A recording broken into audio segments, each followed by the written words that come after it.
when every knee will bow and every tongue will confess that Jesus Christ is Lord to the glory of the Father. The Bible says that men are men and women are women, and men shouldn't dress like women and women shouldn't dress like men. If you have a problem with me, you can take it up with me. Do not bring it on these people. You brought it on these people. I did not bring it on these people. I absolutely did not. You came here to poison the mind of children.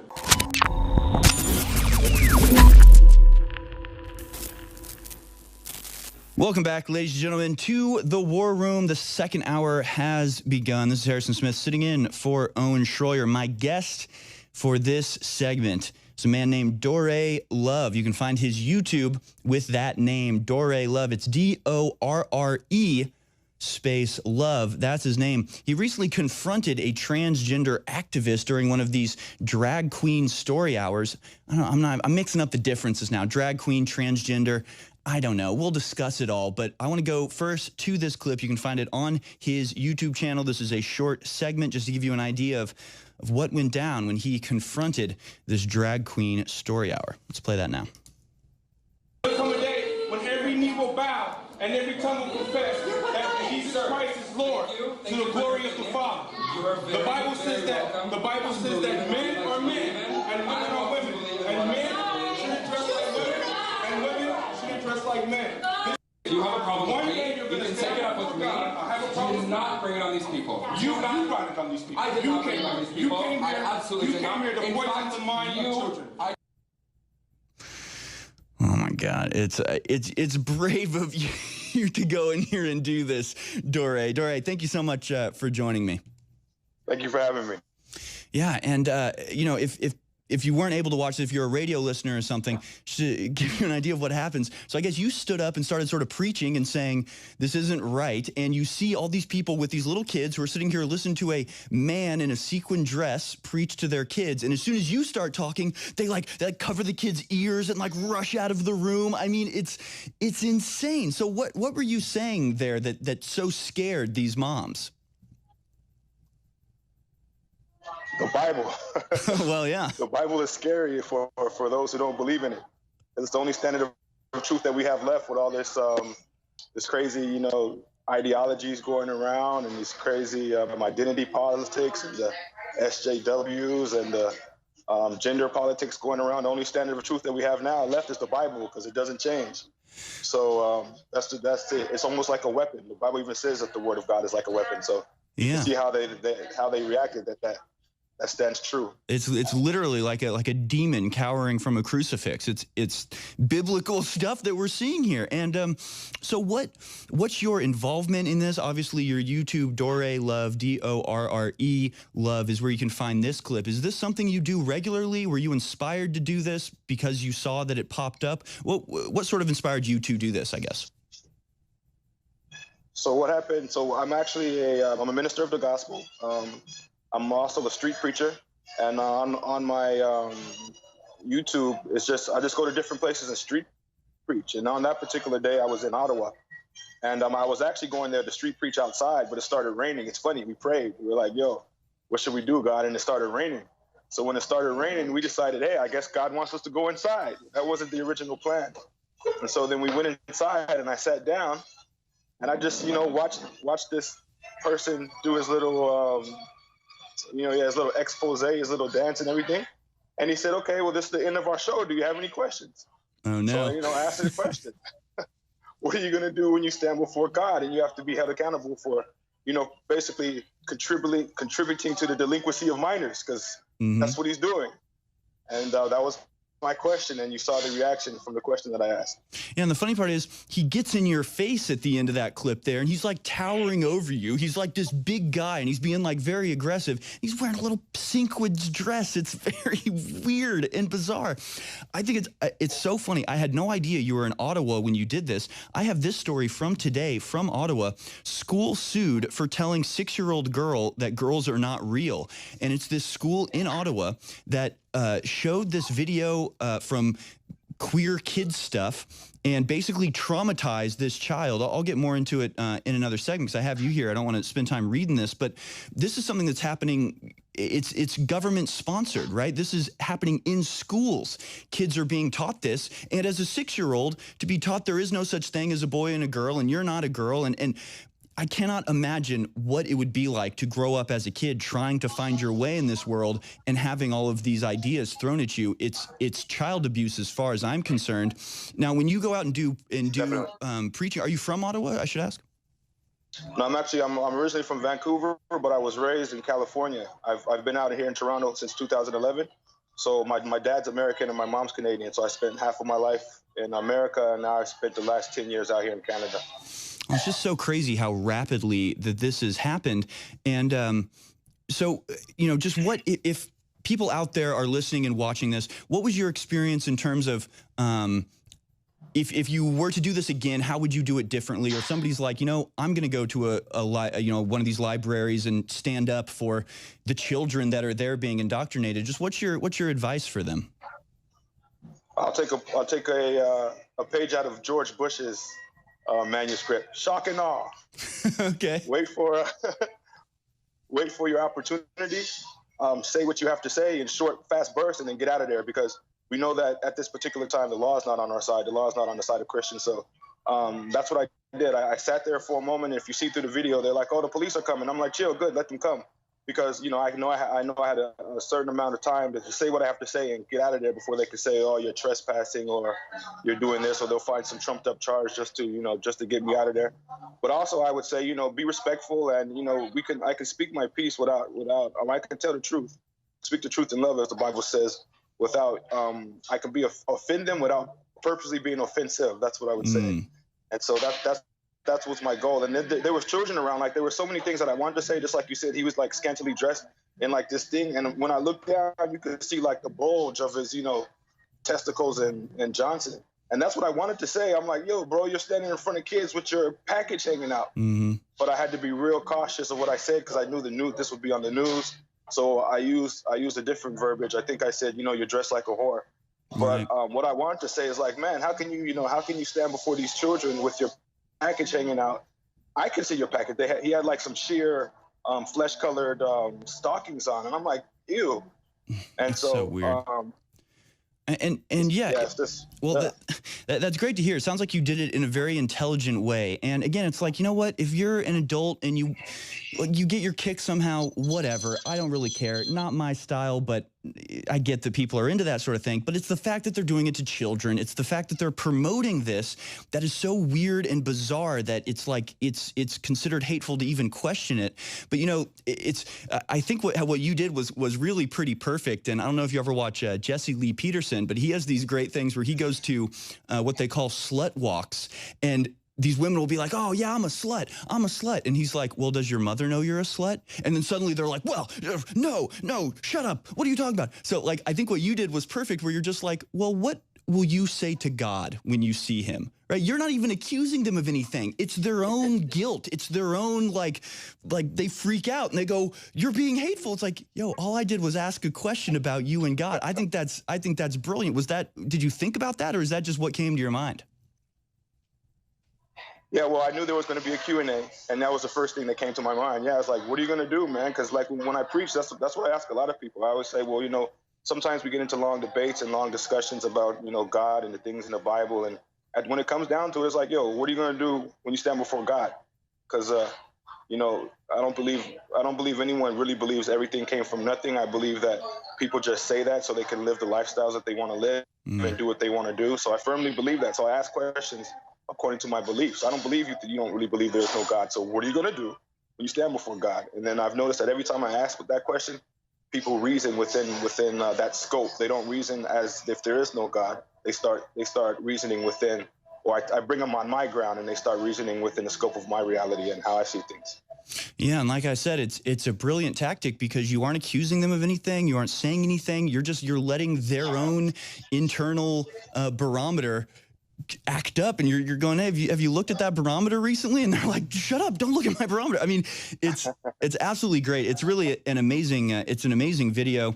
You know, they probably have your number now. I'd be careful. You know, Antifa and things, they don't like people like you standing up for God. I mean, you're a heretic in the religion of globalism that they're putting out there. My guest, Doré Love, D-O-R-R-E space Love. That's how you find him on YouTube. Share this video out. Share these links. I'd love to see some of your street preaching stuff too. I'm sure that's entertaining as well, going by this video. But guys, you got to stand up against this. You got to stand up using the love of Christ, using truth and facts and calmness, because nothing is going to get done if we're all just yelling. It's too much. Welcome back, folks. My guest is Doré Love, D-O-R-R-E space Love. That is his YouTube channel. That's how you find him, confronting a trans activist there at the Drag Queen Story Hour.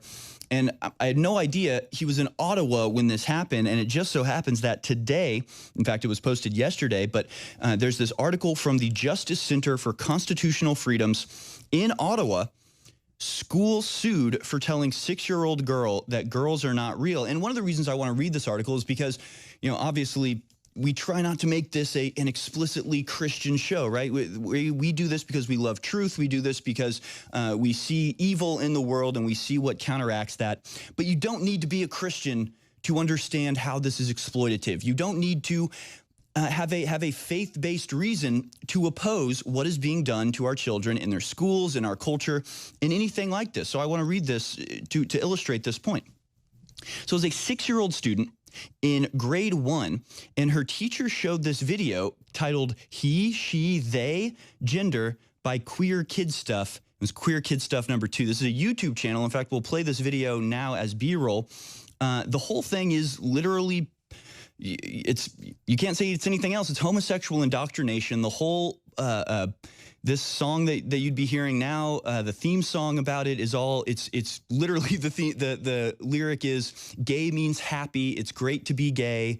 Convincing kids that if you want to be cool and have fun, you have to be a different gender or you have to be homosexual. And it's targeted at kids as young as 3. This queer kid stuff. Doré Love is making faces there on the camera. I know, it's disturbing. This stuff is disturbing. If a straight person was doing it, it'd be disturbing if a gay person do it. It's the fact that it's kids being indoctrinated into sex. And I want to get your opinion on this, but I got to read some more of the story because it really is upsetting, honestly, for what happened to this little girl. So this video contained a number of statements about gender identity, and it asserted that some people aren't boys or girls, and some, you know, the typical transgender sort of stuff. But on another occasion, the teacher drew a gender spectrum on the board, and they asked kids to put themselves on the gender spectrum, which is just, again, absurd. This is happening in a public school. But the child, the little girl, indicated that she was on the farthest end of the spectrum. She was a girl. She marked herself girl, but the teacher told her, quote, girls are not real. Boys are not real. And the article says this was extremely upsetting to the child. She went home and told her parents, repeatedly asking why her identity as a girl was not real. She stated that she was not sure if she wanted to be a mommy when she grew up. She asked if she could, quote, go to the doctor about this issue. The girl also expressed feelings that she had to do something about the fact she was a girl. This was followed by a lesson by the teacher on the concepts of gender spectrum and sex change. Neither the school nor the teacher obtained parental consent to teach this type of stuff, and despite the family's expression of concern, school officials refused to take any steps to correct the impact of these lessons.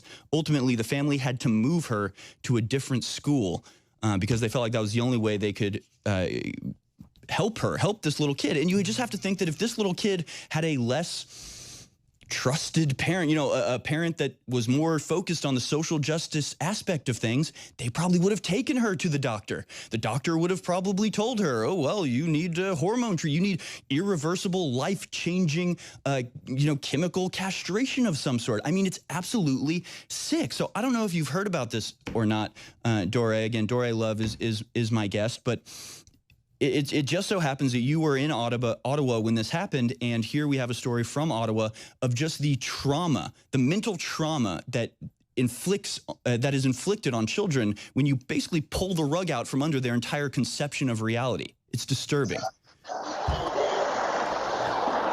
Yeah, it's child abuse, man. And also, the funny thing is, it's almost like Canada is like a testing ground for what they want to do in America. Because if it passes in America, it passes in the world. Because America is basically the most powerful country on earth.